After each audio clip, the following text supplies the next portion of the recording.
할렐루야, 저는 오늘 하나님의 역사와 그의 동역자라는 제목으로 함께 말씀을 나누려고 합니다. 오늘 본문의 이 이야기, 요셉 이야기는 그 배경이 이스라엘, 팔레스틴의 조그만 그런 마을이 아닙니다. 오늘 이야기의 배경은 이집트의 궁정이죠. 이집트라는 나라는 중동의 사막 지역에 있는 나라인데요. 우리나라보다 면적이 10배 정도 큽니다. 상당히 땅덩어리가 넓죠. 그러나 이 거대한 땅덩어리가 다 뭐냐면 사막이에요.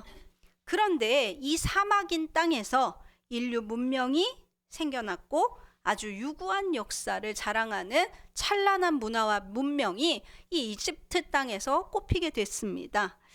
이집트가 얼마나 일찍부터 부유하고 또 찬란한 문화와 문명을 누렸는지는 두 가지로 잘 나타납니다. 첫 번째는 오늘날도 남아있는 피라미드를 비롯한 여러 유적들이 그걸 보여주고 있고요. 두 번째는 긴 역사 내내, 이집트 역사가 엄청나게 길거든요. 그런데 그 긴 역사 내내 침략을 목표로 한 전쟁이 한 번도 없었다라는 사실이에요. 이 말은 뭐냐면 이집트 자체가 이미 너무 좋은 땅인 거예요, 그들에게. 그래서 이집트 땅 밖으로 나갈 필요를 그들은 못 느끼고 있다는 거죠. 남의 나라를 침탈해서 굳이 가질 게 없어요. 왜냐하면 그 주변에 이집트보다 탐나는 땅이 없거든요. 잘 사는 나라가 없어요. 반면에 이집트 주변에 인접한 이스라엘이나 팔레스틴이나 혹은 그 주변의 아프리카 땅들은 보면 아주 자주 흉년이 들고 또 척박한 자연 환경으로 항상 고통받으면서 가난하게 살았습니다. 성경에서도 팔레스틴 땅에서 문제가 생기면 이집트로 이주하거나 도주하거나 기근이 들면 이집트로 도피하거나 이런 내용들이 종종 등장하고 있습니다. 그만큼 이집트는 풍요로운 땅이라는 거죠. 고대 중동에서는 가장 부유한 나라였습니다. 자, 그러면 사막인데 그 넓은 땅덩어리가 죄다 사막인데 어떻게 이집트는 그렇게 일찍부터 문명을 꽃피울 정도로 풍족하고 부유했는가? 이유는 딱 하나. 나일강, 그거 하나입니다. 그들에게 뭐가 있었냐면 강이 있는데 아주 크고 큰 나일강이라는 강이 있어요. 이집트는 사막에 위치한 나라니까 1년 내내 비가 오지 않습니다. 그리고 땅은 황량하고도 허란, 거의 붉은색에 가까운 사막이에요. 자, 그런데 그럼에도 풍부한 수량과 비옥한 토지를 바탕으로 다작하는 풍성한 농산물과 곡물도 풍성하고 과일도 풍성하고 과실도 풍성하고 이런 게 가능했단 말이죠. 그게 가능한 이유는 뭐냐면 나일강 때문입니다. 강이 크다고 그렇게 풍성한가? 이 나일강은 좀 신기한 강이에요. 이 나일강은 살아있는 강입니다. 무슨 말이냐면 강이 얼마나 큰지 이 나일강 하류가 이집트고요. 나일강 상류 쪽으로 가면 여러 나라들이 인접해 있습니다. 예를 들자면 나일강 상류에 케냐, 우간다, 탄자니아, 에티오피아, 수단 이런 나라들이 다 나일강 상류에 있어요. 그 상류에는 나일강의 수원지들이 있는데요. 나일강의 수원지가 둘이에요. 물이 어디서부터 발화했냐면 백나일이라고 하는 하나의 지류는 빅토리아 호수가 수원지예요. 호수에서 그게 나가요. 그래서 이 빅토리아 호수가 얼마나 큰지 케냐, 우간다, 탄자니아 이런 나라에 다 국경에 걸쳐 있어요. 그리고 이쪽에 청나일이라고 있는데요. 이 청나일이라는 강은 어디서 수원이 발생하냐면 이비시니아 고원이라고 높은 고원이 있는데 그 고원이 강이 시작되는 곳이에요. 이 고원이 에티오피아와 수단 땅에 걸쳐 있습니다. 근데 중요한 건 이 이비시니아 고원에서 매년 5월에서 7월 사이에 아주 큰 비가 내려요. 그래서 비가 내리면 어떻게 되냐면 홍수로 물이 불어나면서 이 불어난 그 고원에 있는 시커멓고 그 기름진 흙이랑 풍부한 물이 불어나니까 확 밀려들어서 강으로 휩쓸려 들어갑니다. 그럼 나일강물이 확 불어나요. 불어나서 강물이 막 거세게 요동치면서 흐르다가 어디 가서 하류의 이집트 땅에 가면요. 그 모든 끌고 온 비옥한 흙과 물을 토해내요. 그러니까 거긴 사막인데 이 강이 마치 살아있는 것처럼 매년 8월쯤 되면 8월 이후 되면 9월에서 한 11월 사이 가을쯤 되면 흙이랑 새로운 시커먼 기름진 토양과 물을 강 주변으로 토해내는 거예요. 넓게. 그러니까 그 주변이 비옥하죠. 그래서 날마다 매해 지력을 새롭게 공급해 줍니다. 아주 기름진 옥토와 기름지고 검은 흙과 물이 충분히 공급이 되는 거죠. 그래서 이집트는 비가 오지 않고 사막인데도 그 나일강에서 범람한 그 비옥한 검은 흙 때문에 그 주변에서 농사를 짓고 충분히 과일도 농사도 풍요롭게 되는 거죠. 이집트에서 제일 중요한 게 뭐냐? 그래서 치수가 제일 중요했어요. 이집트가 옛날부터 건축과 수학이 발달했던 이유가 이 치수 때문에 그렇습니다. 물을 잘 다스려야 돼요. 오늘날은 뭐 지질학이나 기후가 기후 변화에 대한 지식들이 발달하면서 기후 변화를 예측하고 있잖아요. 근데 고대에는 그런 게 없으니까, 그런 기술이 없으니까 이게 전적으로 누구의 능력이라고 생각했냐면 파라오 왕의 능력이라고 생각했습니다. 그래서 이집트의 흥망성쇠는 어디에 달렸냐면 파라오가 이 치수를 얼마나 잘하느냐에 달렸다 해도 과언이 아닌 거죠. 그런데 오늘 본문에서 7회의 풍년과 7회 흉년이 언급되고 있는 거예요. 우리나라도 뭐 예전부터 풍년과 흉년이 있었지만 비가 오냐 안 오냐의 문제지만 이거는 그거랑 차원이 다릅니다. 우리는 뭐 흉년이 들면 먹을 게 산에도 있고 강에도 있고 바다에도 있잖아요. 이집트는 없어요. 나일강이 범람하지 않으면 살아갈 방법이 없어요. 그래서 이집트가 누구 때 멸망했냐면 클레오파트라 때 망했어요. 클레오파트라가 마지막 파라오입니다. 그런데 클레오파트라 때 왜 망했느냐? 클레오파트라는 정치적인 수완도 뛰어나고 굉장히 외교에도 능한 전략가인데요. 그런데도 망한 이유가 뭐냐면 2년 연속 강수량이 적었어요. 그리고 3년째 비가 안 올 때 망했습니다. 그러니까 그렇게 크고 풍족한 나라가 3년 연속 비가 안 오니까 5,000년 찬란한 역사가 문을 닫더라고요. 3년 만에. 그게 클레오파트라 때 이집트가 멸망한 이유입니다. 클레오파트라는 아주 유능한 파라오거든요. 그런데도 망했어요. 그런데 오늘 이집트에 지금 몇 년 흉년이 예고되고 있어요? 7년. 이거는 상상할 수조차 없는 엄청난 재앙이 예고되고 있는 거죠. 저는 오늘 이 엄청난 재앙이 예고되고 있는 이 본문을 통해서 하나님이 통치하시는 세상에 대해서 그리고 그 은혜에 대해서 여러분들과 함께 나눠보려고 합니다. 오늘 이 본문을 통해 우리에게 선포되고 있는 내용이 있어요. 첫 번째는 온 세상이 하나님이 정하신 일들을 따라 움직인다라는 거예요. 오늘 25절에 요셉이 뭐라고 말합니까? 하나님이 그가 하실 일을 바로에게 보이시고 있습니다. 그 꿈에 대해서 이렇게 말하고 있어요. 하나님이 그가 하실 일을 바로에게 보여주고 있습니다. 이렇게 말해요. 또 32절에 뭐라고 말합니까? 32절에 바로께서 꿈을 2번 겹쳐 꾸신 것은 하나님이 이 일을 어떻게 하셨습니다? 정하셨습니다. 하나님이 속히 행하시리니 이렇게 말하고 있죠. 자, 이 7년의 풍년도 7년의 흉년도 누가 다스리고 통치하고 계세요? 하나님이 경영하시는 일의 일부라는 거예요. 즉 오늘 이집트라는 나라는 이집트를 다스리는 파라오가 있고 그들이 섬기는 신이 따로 있습니다. 태양신 라를 섬겨요. 그런데 오늘 성경은 뭐라고 해요? 라가 그 라신이 이집트를 다스리고 있는 태양신이 다스리고 있는 것이 아니라 지금 누가 다스리고 있다는 거예요. 온 세상과 문명과 통치자와 나라와 문화를 누가? 하나님이 다스리시고 하나님이 정하신 일들에 따라서 그것이 하나하나 단계적으로 움직이고 있다는 거예요. 할렐루야. 지금도 하나님은 이 열방과 세계 우주 만물을 경영하고 계십니다. 오늘날 전 세계에서 일어나고 있는 거대한 사건들, 일들, 이 나라에서 일어나고 있는 많은 일들 중에 크고 한 일들 다 뭐 하고 있어요? 하나님께서 정하신 일들 가운데 하나다라고 생각할 수 있습니다. 많은 사람들이요, 그냥 내일도 어제랑 똑같지 라는 생각으로 하루하루를 살아갑니다. 그래서 내일도 어제랑 다를 바가 없을 테니 이렇게 계획을 세우고 저렇게 노력하면 되겠지 이렇게 생각하지만 세상이 늘 그렇게 똑같지만은 않다는 거죠.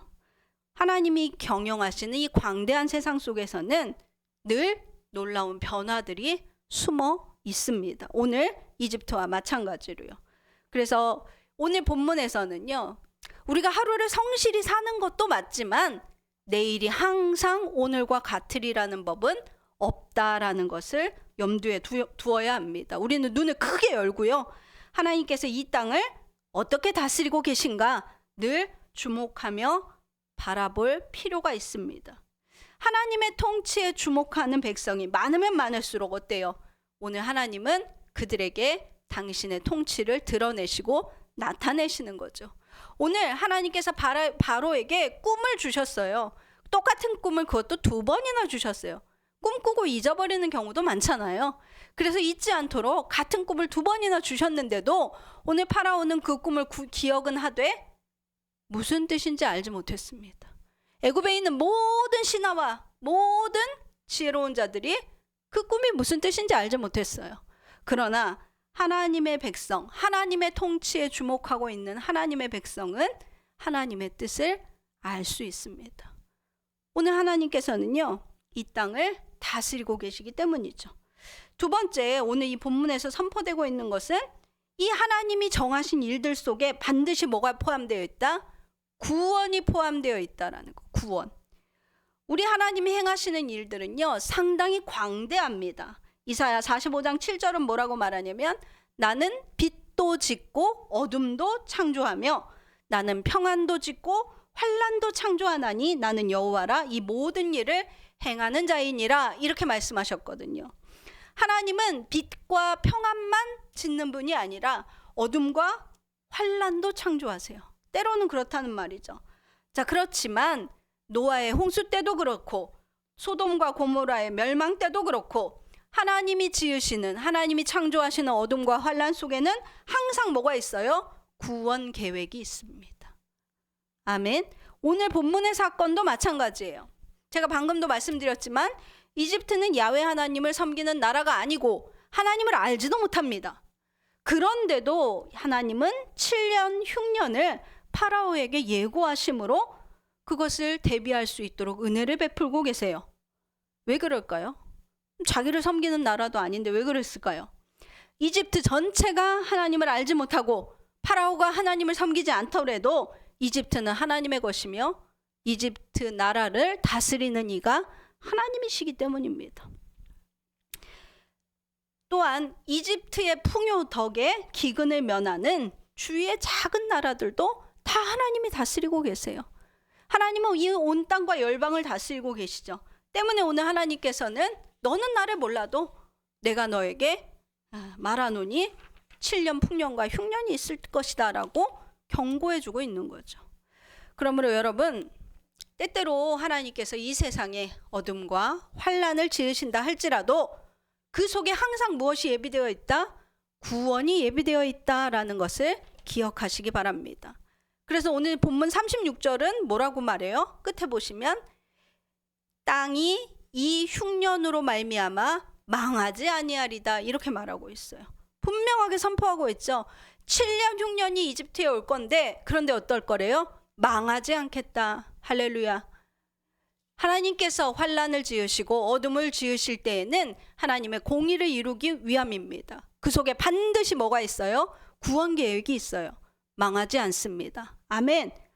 네, 오늘 그래서 이 어둠과 환난 속에서도 하나님의 통치를 바라보고 하나님의 통치 속에 살아가는 사람들은 오늘 본문이 말하는 것처럼 망하지 않는다라는 것을 여러분 기억할 수 있기를 바랍니다. 본문이 그렇게 선포하고 있어요. 마지막 3번째로 하나님의 뜻대로 살아가는 사람은요, 하나님의 구원 계획의 동역자로 쓰입니다. 오늘 본문에 보시면요, 하나님께서 바로에게 재앙이 올 것을 알리셨을 때 바로와 신하들이 뭐라고 말합니까? 39절 40절 같이 읽어볼까요? 39절 40절 시작. 요셉에게 이르되 하나님이 이 모든 것을 내게 보이셨으니 너와 같이 명철하고 지혜 있는 자가 없도다. 너는 내 집을 다스리라. 내 백성이 다 내 명령에 복종하리니 내가 너보다 높은 것은 내 왕좌뿐이라. 이렇게 말하고 있어요. 하나님의 뜻대로 살아가는 자, 하나님의 구원 계획에 뭐가 된다고요? 동역자가 된다고요. 결국 오늘 요셉은요, 사실 형들의 시기로 인해서, 질투로 인해서 억울하게 이집트에 팔려왔어요. 그리고 보디발 집에서도 보디발의 아내로 인해서 억울하게 옥에 갇혔죠. 그리고 옥에 갇힌 친위대장의 옥에서도 고생하면서도, 그러면서도 어때요? 하나님 앞에 범죄하지 않았습니다. 원망불평하지 않았습니다. 그러더니 이제 뭐가 됐어요? 이집트의 총리가 돼서 하나님이 하시는 구원 역사에 당당한 동역자로 세움을 받고 있습니다. 잠언 16장 4절에 보시면 이런 말씀이 있어요. 여호와께서 온갖 것을 그 쓰임에 적당하게 지으셨나니 악인도 악한 날에 적당하게 하셨느니라. 아멘. 세상 모든 사람이 자기 쓰임이 있어요. 저와 여러분도 하나님 앞에 반드시 쓰임이 있습니다. 여러분은 하나님 앞에 어떤 쓰임이 되고 싶습니까? 이왕이면 오늘 요셉과 같이 구원의 일꾼으로, 은혜의 동역자로 쓰임받기를 바랍니다. 악인도 하나님은요, 그 악한 날에 적당하게 쓰신대요. 우리는 하나님 앞에 요셉처럼 온전하게 서 있다가 구원의 동역자로 쓰이자는 말입니다. 하나님은요, 감옥에 갇혀있던 요셉을 꺼내서 지금 뭘로? 이집트의 총리로 삼으시고 하나님이 예비하신 구원 사역의 일꾼으로 세우고 계십니다. 여러분, 이집트에 7년 흉년을 대비할 인물이 요셉이 된 것은, 요셉이 그 긴 세월 동안 이집트에 팔려와서 지금까지 하나님 앞에 조금의 흐트러짐도 없이 온전하게 준비된 모습으로 서 있었기 때문입니다. 창세기 40장 15절 보시면 그 옥에 갇혔을 때 이 그 술 맡은 자와 빵 굽는 자의 꿈 이야기를 해석해 주고 나서 마지막에 요셉이 뭐라고 덧붙이냐면, 바로에게 은혜를 얻거든 나를 기억하사 나를 좀 이 옥에서 꺼내 주십시오 라고 하면서 15절에 이렇게 말합니다. 나는 히브리 땅에서 끌려온 자요, 여기서도 옥에 갇힐 일은 행하지 아니하였나이다. 이렇게 당당하게 말해요. 그러니까 지금 그는 옥살이를 하고 있지만 죄 없이 끌려왔고 옥살이는 하고 있으나 죄 지은 바가 없고 하나님 앞에 그것을 원망하지도 자포자기하지도 혹은 악을 행함으로 범죄하지도 않았다, 이 말입니다. 그러니까 주어진 환경이 어떻든, 처해진 상황이 어떻든 불평불만하지도 자포자기하지도 에라 모르겠다 범죄하고 악을 행하지도 않았다는 거예요. 이것이 중요합니다. 그냥 하나님 앞에서 그 처해진 상황 속에서도 여전히 하나님 앞에 살아가는 삶을 살고 있는 거예요. 하나님이 날 버렸어, 하나님이 나를 여기다가 처박아 놨어 라고 하지 않습니다. 그럴 때 하나님이 어떻게 하세요? 그의 변함없는 모습을 보시고 그를 부르시고 사용하시며 세우고 계신 거죠. 여러분, 오늘 소망 없는 현실 속에서 낙심하시는 분 있으십니까? 혹은 남 너무 불공평하고 억울한 상황에 처해 있다, 답답하다, 이런 분들 계신가요? 기억하십시오. 요셉처럼 주어진 환경이 어떻든, 처한 상황이 어떠하든 불평, 원망이나 자포자기나 악을 행하는 일은 그리스도인에게 합당치 않은 겁니다. 들어올 자리가 없습니다. 우리가 정말 그리스도인이라면 오늘 요셉과 같이 성실히 그곳에서 하나님을 바라보며 매일을 성실히 살아가는 거예요. 그러면 하나님께서 반드시 그 사람을 세우시고 구원의 역사의 동역자로 삼아 주시는 겁니다. 그러므로 저는 오늘 우리도 요셉처럼 그 어떤 상황에 처해서도 나는 이런 상황에 지금 처해 있지만 그렇게 될 만한 어떤 악이나 어리석음도 행하지 않았노라 라고 자신 있게 요셉처럼 그렇게 말할 수 있는 저와 여러분이 되기를 바랍니다.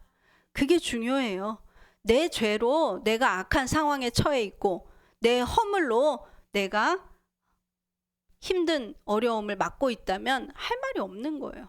그러나 여러분의 죄와 여러분의 허물과 상관없이 여러분들이 고난을 견디고 계시다면 그건 소망이 있습니다. 할렐루야. 그건 정말 소망이 있습니다. 하나님은 그 사람을 들어 쓰시기 때문에 그렇습니다. 오늘 이 본문은 우리에게 세 가지를 말해주고 있어요. 세상은 하나님이 정하신 대로 흘러가고 있다. 두 번째, 하나님이 그 가운데 혹여 어둠과 환란을 창조하실지라도 그 속에 항상 뭐가 있다? 구원 계획이 들어있다. 그러므로 우리는 망하지 않으리이다. 세 번째, 이 구원 계획에서 하나님께서 쓰시는 자는 누구이냐? 오늘 요셉과 같이 이 악한 상황, 억울한 상황에서도 묵묵히 하나님을 바라보며 그리스도인의 정체성을 잃지 않았던 그 사람이 하나님 앞에 소망 있는 사람이다라는 겁니다. 오늘 이 말씀 생각하면서 같이 기도하겠습니다.